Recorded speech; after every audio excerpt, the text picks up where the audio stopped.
There is a cemetery outside a town in Tuolumne County, where half the headstones are worn past reading, and the half that still can be read tell you almost everything about who actually built California. Cornish names next to Chinese names next to Sonoran names, next to the names of men from Boston and Bavaria and Bordeaux, all of them buried within a few hundred feet of each other, all of them chasing the same rumor. In January of 1848, a carpenter named James Marshall found flakes of gold in the tail race of a sawmill on the American River. Within 2 years, something close to 300,000 people had converged on a stretch of land that, until a few weeks before Marshall's discovery, had not even legally belonged to the United States. If your family has a name that shows up in a mining camp ledger, a customs record from San Francisco Bay, or a foreign miner's tax roll from the early 1850s, there is a reasonable chance you are descended from one of them. Most people never think to look. This video is about what to look for, and about what the record actually shows once you do. The Treaty of Guadalupe Hidalgo was signed on February 2, 1848, 9 days after Marshall's discovery, ending the Mexican-American War and handing California to the United States before anyone in Washington or Mexico City had the faintest idea what had just been found in the riverbed. The timing was not poetic. It was an accident that reshaped the demographics of an entire coastline in about 36 months. News of the discovery reached the eastern United States slowly, through letters and a few newspaper items that most editors did not believe. But it reached the Pacific world almost immediately. Ships from the Sandwich Islands arrived within months.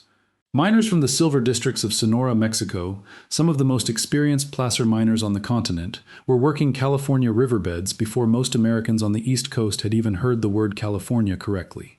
If you're enjoying this story so far, don't forget to hit the like button and subscribe. Drop a comment telling me where in the world you're watching from. I love hearing from you. By the end of 1849, the non-native population of California had grown from somewhere around 15,000 to well over 100,000, and by 1852 it had passed 200,000.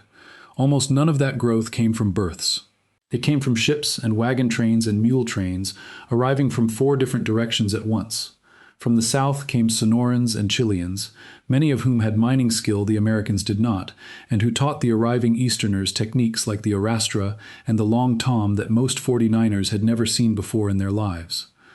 From the west came thousands of migrants from Guangdong province in southern China, recruited by labor brokers and drawn by a name that spread through Chinese port cities as Gold Mountain. From the east came everyone else, split between 2 brutal routes: the 5 to 8 month sea voyage around Cape Horn, and the overland trail across the continent, which killed an estimated 1 in 12 of the people who attempted it, mostly from cholera. What the surname record shows is a geography lesson written in stone and paper. Chinese Camp in Tuolumne County was named plainly for what it was, a settlement large enough at its peak to be considered for the county seat, with a population that was almost entirely Chinese by 1854. French Camp, near Stockton, marks a similar concentration of migrants from France, many of them veterans of the failed 1848 revolutions in Europe, who left for California within a year of losing at home. Cornish surnames, Trevithick, Pasco, Angove, Tregoning, cluster overwhelmingly around Grass Valley and Nevada City, because Cornish miners came not for placer gold in a riverbed but later, for hard rock mining, bringing centuries of tin and copper mining technique from Cornwall that made them the most sought-after underground miners in the entire district. They were called Cousin Jacks, and the name followed the surname pattern so consistently that mine foremen in the 1860s reportedly hired almost exclusively along Cornish surname lines, because a Cousin Jack vouched for a Cousin Jack. The tax rolls tell a harder part of the story. The foreign miners tax, passed by the California legislature in April of 1850, charged $20 a month, later reduced but still enforced for decades, against any miner who was not a United States citizen. It was written in neutral language. It was enforced almost entirely against Sonoran, Chilean, and Chinese miners, at a moment when a very large number of white European immigrants working the same claims paid nothing at all, because naturalization law at the time allowed white immigrants a path to citizenship that was closed to Chinese immigrants entirely under federal law until 1943. Whole camps of Sonoran and Chilean miners left the diggings within a year of the tax's passage, some driven out by the cost, others driven out by the violence that accompanied its collection. The mining town of Sonora, California, is named for the very population that the tax and the surrounding hostility eventually pushed out of the district that bore their name. The land question ran even deeper than the tax rolls. Under Mexican rule, California had granted large ranchos to Californio families, many with roots in the region going back generations before the gold rush began. The Land Act of 1851 required every one of those grant holders to prove title before a federal commission, in English, in American courts, against American squatters who had often already built on the land. The average case took more than 17 years to resolve. Legal costs alone bankrupted entire families who had held their land since the Spanish colonial period. Surnames like Peralta, Vallejo, and Pico appear throughout the mission and rancho records of pre-Gold Rush California in numbers that dwarf their presence in the property rolls just 2 decades later. The gold did not just arrive in California. It arrived on top of a population that was already there, and it moved through the courts and the tax office as much as it moved through the riverbed. If you're hooked on this story, make sure to subscribe and turn on notifications so you never miss an upload. Your support means everything and helps me bring you more emotional stories like this one. Family stories about this period tend to follow a pattern, and it is worth knowing what that pattern usually means. A lot of families carry some version of the same sentence. A great-great-grandfather went west for the gold, and the story goes quiet almost exactly where it should be getting specific. No mention of which route he took, no mention of what he found, sometimes not even a clear year. That silence is not always an accident. For a Sonoran or Chilean family that stayed in California after 1852, keeping the details vague protected the next generation from a tax roll and a set of court records that marked them as foreign in a state their family had lived in for longer than most of the men writing the laws. For a Chinese family, the silence often runs even deeper because the paper trail itself was designed to erase them. The Chinese Exclusion Act of 1882 barred immigration outright, and identity documents for Chinese residents who stayed were subject to a level of federal scrutiny that many families simply learned to avoid generating in the first place. Where the American or European miner's descendants inherited a name, a claim number, and a photograph, the descendants of Sonoran, Chilean, and Chinese 49ers often inherited a gap, and the gap is itself part of the record if you know to read it that way. What actually survives is scattered across several kinds of documents, and none of them require you to invent anything to use them. The Federal Manuscript Census of 1850 and 1860 for California mining counties lists occupation, birthplace, and often the specific mining district, and it is searchable by surname through the National Archives and through family search at no cost. County tax assessment rolls from the 1850s, where they survive, list claim locations by name. The foreign miners' tax receipts themselves, held in several California county historical societies, list the miner's name, nationality, and the exact sum paid, month by month, for those who stayed and kept paying rather than leave the district. California's Land Commission case files, held by the National Archives at San Bruno, run to tens of thousands of pages and cover nearly every rancho grant contested after 1851, family by family. None of this requires a DNA test to access. It requires knowing the county your family's story points to and being willing to sit with a ledger. DNA does have a role here, but it is a smaller and more honest one than a lot of channels will tell you. 6 or 7 generations back is close enough that autosomal testing can sometimes catch a Southern Chinese, Mexican, or specific European regional signal that a family's own oral history has smoothed over, especially in families where a name was anglicized or a birthplace was quietly rewritten on later census forms. It cannot tell you that your ancestor mined a specific claim on the Yuba River, and it cannot replace the tax roll or the land commission file. What it can do is tell you where to start looking, in the same way a surname cluster on an old county map tells you where to start looking. The two kinds of evidence work together. Neither one works alone. The cemetery outside that Tuolumne County town is still there, and so are dozens like it scattered across the Sierra foothills, in towns with names like Rough and Ready, Placerville, and You Bet. Most of the people buried in them arrived within a 2 or 3 year window in the late 1840s and early 1850s from 4 continents, chasing the same rumor about the same river system. Some of their descendants know the whole story. Most, based on how few of these county records actually get searched each year, know only the sentence that got passed down and stopped there. If a name from your own family tree traces back to a county in that Sierra foothill belt, the record is very likely still sitting exactly where it was filed, under a surname somebody stopped saying out loud a long time ago. The story doesn't end with the cemetery, though. It widens out, because 1852 was not the end of the rush. It was only the end of the surface gold, and what came after left an even thicker paper trail for anyone willing to follow it. By the middle of the 1850s, the easy placer deposits along the American, Yuba, and Feather rivers were largely worked out, and the mining district shifted from something a single man with a pan could attempt to something that required capital, machinery, and organized labor. This is where a second wave of surnames enters the record, and it is a wave most family history channels skip entirely because it is less romantic than a lone prospector with a pan, but it is the wave that actually built the towns that still exist today. Hydraulic mining companies, incorporated under names like the North Bloomfield Gravel Mining Company, kept detailed payroll ledgers, and those ledgers survive in far greater numbers than individual claim records because corporations, unlike individual miners, had lawyers who kept files. If your family's story mentions a company town rather than a solitary claim, the payroll record is often sitting in a university special collections library rather than a county courthouse, and it usually lists a home address back east or overseas, which a claim filing rarely does. This is also where the Black experience in the gold rush enters the documentary record, and it deserves more than a passing mention because it is one of the more quietly remarkable threads in the whole period. California entered the Union in 1850 as a free state, but that status did not stop slaveholders from bringing enslaved people into the mining districts under legal fictions that California courts were slow to challenge. At the same time, free black miners, some who had saved wages from whaling ships out of New Bedford and Nantucket, arrived independently and worked claims alongside everyone else, and a number of them did remarkably well. Peter Burnett's California was not an especially welcoming place for a black settler. The state legislature passed increasingly restrictive laws through the 1850s, limiting testimony rights and property protections.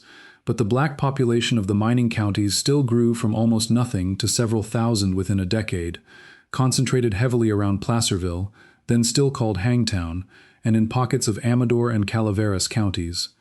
Freedom purchase records exist for this period, filed in county courts, documenting enslaved miners who used their own earnings from a claim to buy their own legal freedom and the freedom of family members still held in the states they had left. These documents are exact, dated, and specific, often naming the price paid down to the dollar, and they sit largely unread in county archive boxes because almost nobody thinks to look for them under a gold rush search term. The women of the gold rush left a thinner but not absent record, and the thinness itself is worth understanding rather than mistaking for absence. The overwhelming majority of the 1849 and 1850 arrivals were men, often young, often unmarried, who intended to make a stake and return home, which is part of why so many family trees show a sudden solitary male name appearing in California with no accompanying household. But the women who did come, and later the women who followed once a man had established himself, appear in a different set of records than the miners themselves. Property deeds, since California's community property law, inherited from Mexican civil law rather than English common law, gave married women a legal claim to property that women in most other American states did not have at the time. A number of California women, including women of Mexican, Chilean, and mixed heritage, held and defended property titles independently through the 1850s in ways that would have been legally impossible in Massachusetts or Virginia in the same decade. Boarding house registries, laundry business licenses, and a surprising number of small claims court filings involving unpaid debts to female proprietors round out the picture. If a family story mentions a great-great-grandmother who ran a boarding house or a laundry in a mining town, that is not a footnote to the main story. That is very often the actual economic engine that kept a mining family solvent through the lean years between strikes, and the business license record usually survives in better condition than the mining claim itself. The violence in the record deserves the same direct treatment the tax rolls got earlier, because sanitizing it does a disservice to the families trying to trace through it. The 1850 and 1851 seasons saw a wave of organized expulsions against Chinese and Latin American miners in districts across the southern mines, sometimes through legal mechanisms like the foreign miners' tax, sometimes through direct violence that local newspapers of the period reported with a bluntness that would not survive in print today.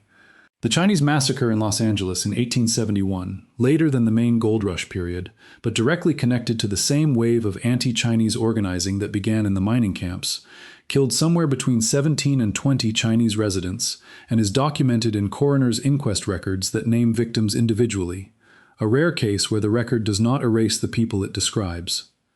In the mining counties themselves, Vigilance Committee records, county coroner's reports, and a body of civil suits filed by Chinese benevolent associations on behalf of murdered or displaced members constitute a body of evidence that is grim but specific, And it exists precisely because Chinese community organizations in California understood by the 1860s that documentation was one of the only forms of protection available to them, and they generated an enormous internal paper trail as a direct response. Those benevolent associations are worth their own mention because they are one of the best-kept secrets in California genealogical research. The Chinese Six Companies, formerly the Chinese Consolidated Benevolent Association, and its regional predecessor organizations, kept membership rolls, death registers, and repatriation records, since a common practice among Chinese miners who died in California was to have their remains eventually shipped back to their home village in Guangdong for burial, a practice that required detailed paperwork identifying the deceased, their home district, and their next of kin. Those repatriation ledgers, where they survive, are held partly in California and partly in clan association archives in Guangdong itself, and in the last 2 decades a growing number of them have been digitized through partnerships between California historical societies and researchers in China. For a family with Chinese ancestry tracing to this period, that ledger is very often a more direct path back to a specific ancestral village than anything available through the American federal record, because the American record, shaped by exclusion law, was often designed to obscure exactly the kind of specific village and clan information the Chinese associations were simultaneously working to preserve. The naturalization and citizenship record adds another layer that most people trace incorrectly. A common assumption is that if an ancestor's name does not appear on a foreign miner's tax roll, they must have been born in the United States, but the actual pattern is more specific than that. White European immigrants, including a large population of German, Irish, and Australian miners, were eligible to naturalize as citizens under the law of the period regardless of birthplace, and a great many did so specifically to avoid the foreign miners' tax, filing declarations of intent at county courthouses within a year or two of arrival. Those declarations survive in county naturalization indexes and typically list a birthplace, an arrival port, and sometimes a ship name, information that is often more precise than anything the family itself remembered a century and a half later. If your family surname is German, Irish, or Australian and traces to a Sierra foothill county in this period, the Naturalization Index is very likely the single most useful document available, more useful even than the census, because the census taker often just wrote down whatever the household told him, while the naturalization clerk was working from a sworn declaration. The Australian miners deserve a specific mention of their own, since they are one of the more overlooked groups in the popular memory of the gold rush despite being a substantial presence in the record. News of the California discovery reached the Australian colonies quickly by ship, and a significant number of miners, many of them former convicts or the children of transported convicts who had served their sentences and settled in New South Wales or Van Diemen's Land, made the crossing to California in the early 1850s. Surnames common in the convict transportation records of New South Wales and Tasmania show up with some regularity in the ship manifests arriving at San Francisco between 1851 and 1854, and the Australian presence was substantial enough that San Francisco's roughest waterfront district in this period, centered around what is now Jackson Square, was known at the time as Sydney Town, named directly for the concentration of Australian arrivals living there. For a family with a surname traceable to convict-era New South Wales records, the combination of the Australian transportation registers and the California ship manifests can sometimes bridge a gap that neither record alone would close. The Basque presence followed a slightly different pattern again, arriving in smaller numbers during the gold rush itself, but establishing a foothold that shaped California and the broader American West for generations afterward. A portion of the Basque migrants who came for gold in the early 1850s found the mining itself less promising than the opportunity to provide services and livestock to the mining camps, and a number shifted into sheep herding in the Sierra foothills and later the Central Valley, a shift documented in county grazing permit records and livestock brand registries that survive in far better condition than most mining claim paperwork, because livestock brands were a form of property that county governments had every incentive to track carefully for decades afterward. A Basque surname in a family story that mentions gold but settles, a generation or two later, into sheep ranching is following an extremely well-documented and fairly common regional pattern. If you're finding this useful, drop a comment and let me know which part of this story matches something in your own family history. I read every one, and it genuinely helps me decide what to dig into next. What ties all of these threads together, the Cornish hard rock miners, the Sonoran placer experts, the Chinese Benevolent Association ledgers, the freedom purchase filings, the community property deeds held by women, the naturalization declarations filed to dodge a discriminatory tax, is that the gold rush did not produce one archive, it produced dozens of overlapping archives, each shaped by who was keeping the record and why. A federal census taker in 1850 had different incentives and different blind spots than a county tax assessor in 1852, who had different incentives again than a Chinese Benevolent Association clerk recording a repatriation shipment in 1860, who had different incentives again than a company bookkeeper logging hydraulic mine payroll in 1865. None of these archives tells the whole story by itself. Read against each other, they tell you not just where an ancestor was, but who was watching them, what that observer wanted to know, and what that observer had every reason to leave out. The practical starting point, if any of this has stirred something loose, is almost always the same regardless of which thread of the story your family falls into. Find the county. Not the state, the county, because California gold rush records were kept overwhelmingly at the county level, and the same surname search that returns nothing at the state archive can return a full paper trail once narrowed to Tuolumne, Nevada, Calaveras, Amador, El Dorado, Sierra, or Yuba County specifically. County historical societies in the Sierra foothills are, on the whole, small, underfunded, and staffed by volunteers who have spent years getting to know exactly what sits in their own boxes, and a surprising number of them will do a first-pass lookup for free if you can give them a surname and an approximate decade. The National Archives at San Bruno holds the Land Commission case files and a large share of the federal naturalization and customs material for the entire state, and its finding aids are searchable online without a research trip. Family Search holds free digitized copies of the 1850 and 1860 census for every mining county in California, fully searchable by name. None of it requires you to already know the ending. It only requires the county, the surname, and the willingness to read a ledger that has been waiting, in most cases, since before anyone alive today was born. The men and women buried under those worn stones in the Sierra foothills did not leave much behind in the way of monuments. What they left behind, instead, was paper scattered across 4 continents and 170 years, in the tax office, the mission archive, the Benevolent Association ledger, the sheep brand registry, and the declaration of intent filed at a county courthouse by a man trying to save himself $20 a month. It is still there. It has simply been waiting for someone to go looking for a name that stopped being said out loud. The letters are the part almost nobody thinks to ask for, and they are also the part most likely to still exist in a family's own attic rather than any archive at all. Miners wrote home constantly, not because they were sentimental correspondents by nature, but because a letter was the only proof of life a family back in Cork or Canton or Valparaiso had that a son or husband had survived the crossing.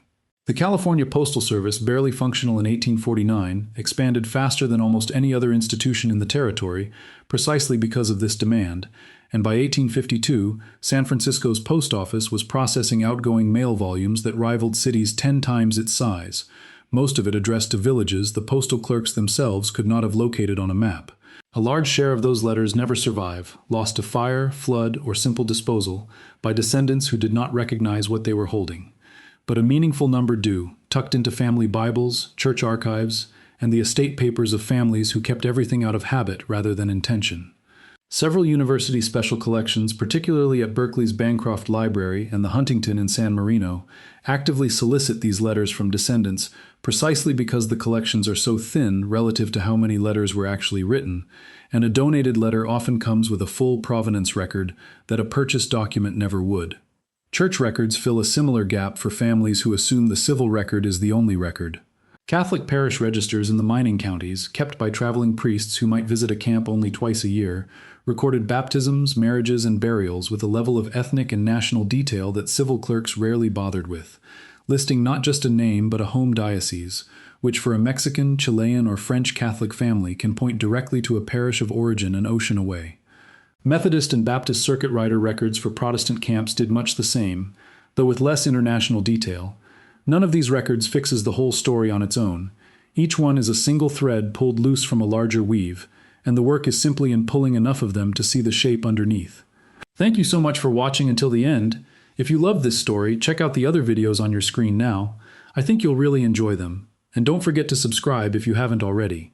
See you in the next story.